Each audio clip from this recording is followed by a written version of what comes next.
Hi, I'm Sergio Cabanas, attorney at law, president, owner, and founder of the Cabanas Law Firm.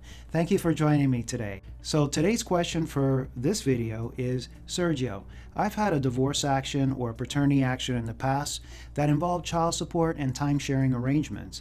However, due to this coronavirus, now the situations have changed and we can't really comply with those time-sharing arrangements or child support. What should I do? So to best answer this question, I've developed a chart to help navigate you through the system. If you do it well, you'll find out that everything will be all right. If you ignore it, you might find out that it's not going to turn out so well, and that would be a no bueno situation. There was a pre-existing divorce or paternity action here that resulted in some type of a final judgment or court order regarding time sharing or child support, or both. However, subsequent to that, the coronavirus has appeared. I'm calling it here the corona crisis. For example, a parent was laid off or has a loss of income. There's a parent that's in a high-risk occupation, or there's a parent or the parent's family is sick, or some other circumstances such as a change in school schedules, etc. All of these are leading to affecting the time sharing or child support that was previously ordered in a final judgment. Now, it could go one of three routes. Now, what I try to convince people not to do is to do nothing.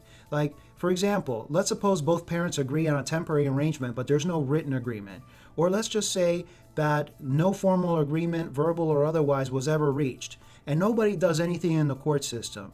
Well, regardless of the situation, technically, it's a violation of a pre-existing final judgment in court order that no one has done anything about. That's not a good thing, because the compliant parent it can move to enforce or modify the final judgment to either increase child support payments, or they could increase time-sharing arrangements and take time-sharing away from the parent that's in not complying with the final judgment. All sorts of bad things can happen, and that's going to be a no bueno situation, which is why I put a sad face here. Now, let's suppose the parents have reached an agreement as to how to move forward, either temporarily or on a permanent basis.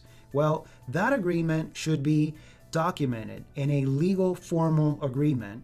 And then we don't stop there. The proper way of handling this is by getting a court order that will incorporate the terms and conditions of that legal written agreement, which will result in avoiding any violations, which is a very muy bueno situation which works out for you. The key to this, however, is to do it as soon as possible. Now, there's a final scenario where let's suppose that the parents simply cannot agree on a new time-sharing or child support arrangement. Well, you have the right to file a certain petition or a motion for relief. We can get a court order that grants that relief, either on a temporary or permanent basis. And then when you take these steps, there'll be no violation of a pre-existing court order. The judges like that because it shows you're the stand-up person taking the higher road. And that, of course, resolves the whole issue, and it also has a muy bueno outcome.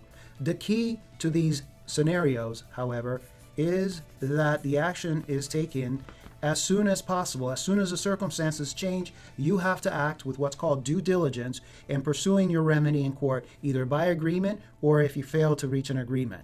If you delay, the judge, even if the judge wants to help you, they cannot change a pre-existing court order or final judgment until you take these steps. So even though you take these steps later, but say a year has passed before you took these steps, well, the court cannot alter a pre-existing agreement or a pre-existing final judgment unless the parties mutually agree. So you see that the key to this is acting sooner rather than later, not only for the purposes I mentioned, but also to avoid the inevitable backlog that's occurring now in our court system. Due to the partial shutdowns and the tumultuous or difficulties in the scheduling of hearings, there's a backlog that's mounting and being created in our court system now. The sooner we file the action, the faster we can put our foot in the door and get you in line to get the relief you deserve as soon as possible.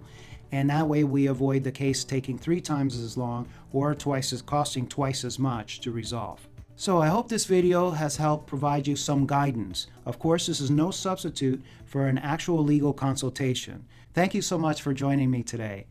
Please stay safe and have faith.